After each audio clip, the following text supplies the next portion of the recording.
Y en segunda edición convocamos todas las mañanas a especialistas. Vamos a hablar en esta oportunidad con una infectóloga infantil, así que atentos a esta información con Marina Pasinovich. Marina, muy buen día. Buen día para todos. Marina, tenemos una cifra, 10.050 casos en el día de ayer y Argentina que supera los 370.000 infectados. ¿En qué situación estamos con respecto a los niños, aprovechando tu especialidad? Mira, con respecto a los niños, hemos pasado por varias etapas desde el inicio de la pandemia. Cuando empezaron a llegar las primeras noticias desde China sobre este nuevo coronavirus y su comportamiento, la verdad es que tardaron en aparecer los registros sobre las primeras afectaciones en niños, y eso fue muy llamativo para nosotros. Sí. Nos empezamos a dar cuenta de que este virus no se iba a comportar como tal vez el virus de la influenza, que nosotros era nuestro último recuerdo así pandémico, y que la afectación en niños tal vez iba a ser menor de la esperada, y eso fue comprobándose a medida que fue pasando el tiempo. Así que en una primera etapa los reportes de los registros de la afectación en niños tardaron en aparecer, y eso para nosotros fue un primer indicio. Después pasamos por una etapa en la que empezamos a ver los primeros registros y el comportamiento de este nuevo virus en los chicos, y vimos que la afectación realmente no era con cuadros graves. O sea que en un segundo momento estábamos ante una enfermedad que afectaba a niños, pero que la verdad es que no causaba cuadros demasiado graves, excepto que los niños tuvieran compromisos por patologías previas o patologías de base.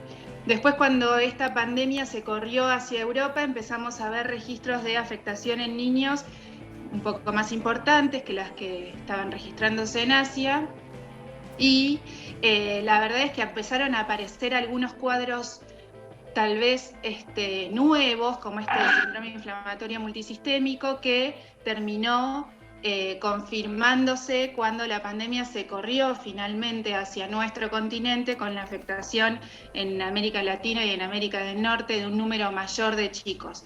Es decir, que en niños pasamos por varias instancias, Sí. pero en resumen, lo que ocurre es que la afectación en niños no es, los niños no son el grupo más afectado, ni están cerca de eso. La verdad es que se afectan, pero en una medida mucho menor que adultos. Los cuadros que hacen no son complicados, excepto que tengan patologías de base.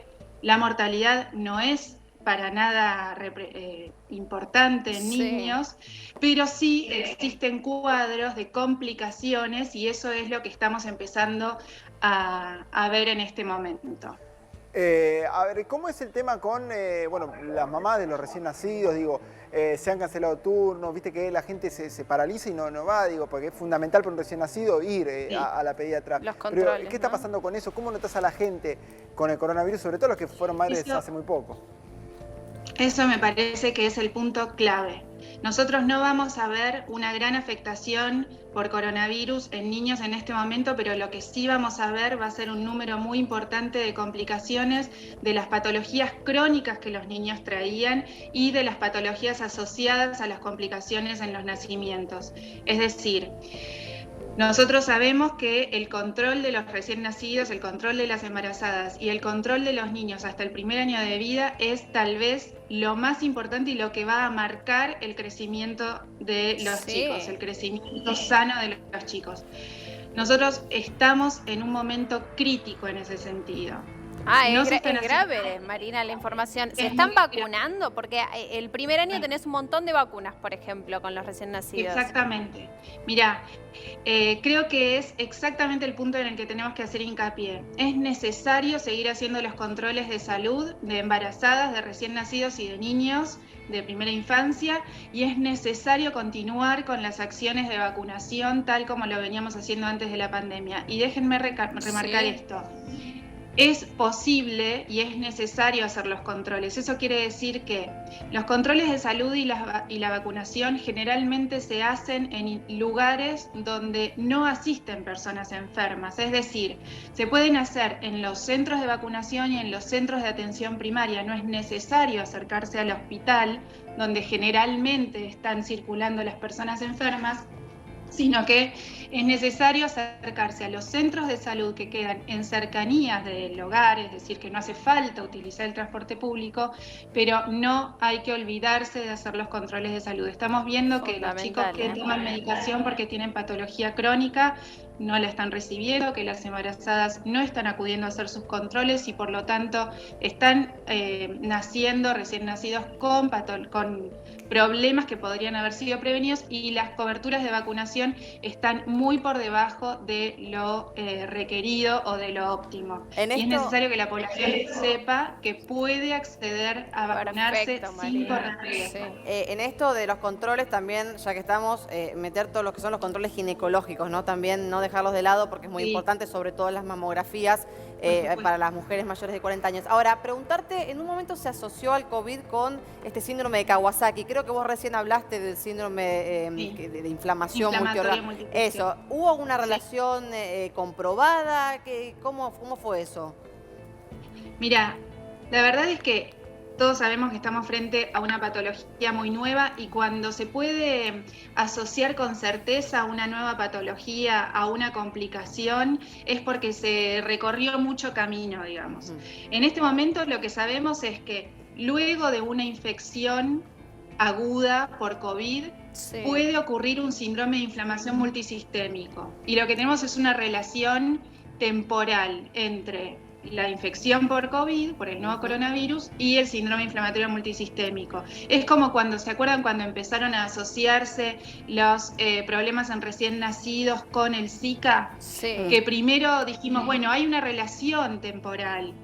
¿Sí? La embarazada tuvo Zika y después el recién nacido tuvo complicaciones, y hasta que se llegó a hacer la asociación con certeza pasó un cierto tiempo. Bueno, ahora sabemos que el coronavirus, que se une a receptores que están no solo en los pulmones y en el tracto gastrointestinal, por ejemplo, sino que están en los vasos, podría ser el que causa el síndrome inflamatorio multisistémico, dentro de los cuales está la enfermedad de Kawasaki. Estamos viendo, ya tenemos en Argentina muchos casos reportados de enfermedad de Kawasaki o de síndrome inflamatorio multisistémico. Son cuadros graves que requieren atención por lo general en unidades de terapia intensiva, de los cuales se sale porque tienen tratamiento, es decir, no hay hasta ahora fallecidos por esto, pero son cuadros que requieren internación en terapia, y lo que podemos decir hasta ahora es que hay una asociación entre la infección por coronavirus y estos cuadros. Bien, ¿y cuál es la relación que hay en cuanto a que los chicos realmente en un momento habían dicho que contagiaba más y ahora se habla de que en realidad contagian 6 veces menos? Digo, ¿hay algún